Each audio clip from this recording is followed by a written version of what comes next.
Pays très endetté cherche dirigeant. Après un an de gouvernement Monti et un plan d'austérité sévère qui a suivi les années Berlusconi, les Italiens sont appelés aux urnes. Et le résultat sera serré.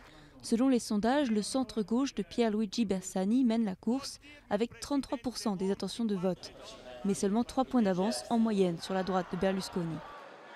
Berlusconi non vincerà. Berlusconi ne gagnera pas. Berlusconi perdra ces élections.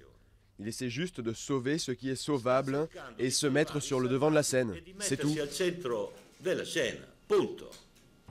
Mais le paysage politique est confus. Il n'est pas totalement exclu que l'une des deux chambres, le Sénat, penche à droite, ce qui rendrait le pays ingouvernable. Et la donne a été compliquée par l'irruption, en 3e position dans les sondages, de Beppe Grillo, un comique populaire reconverti en politique qui concentre le vote de protestation. Au centre, le président du Conseil sortant, Mario Monti, pourrait se retrouver dans un rôle d'arbitre. C'est difficile de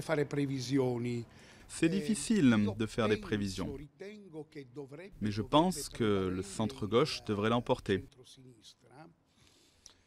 Et je pense qu'un gouvernement ne sera possible qu'avec le soutien de Mario Monti, de la liste de Monti. Pas sûr que la perspective d'une telle alliance suffise à rassurer les électeurs. Ça a été une campagne électorale très complexe, très confuse. Ensuite, le système électoral italien prévoit qu'il y ait beaucoup de partis, peut-être même trop de partis. Donc cela crée aussi un peu de confusion chez les électeurs.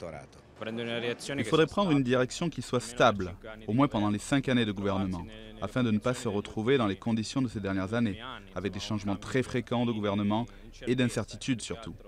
En attendant, la certitude, c'est l'état de l'économie qui reste très vulnérable avec un chômage et une dette publique très élevée. La cure d'austérité imposée par Monti a rassuré les marchés et permis au pays de retrouver les moyens de financer sa dette. Mais le prochain président du Conseil devra sortir le pays de la récession.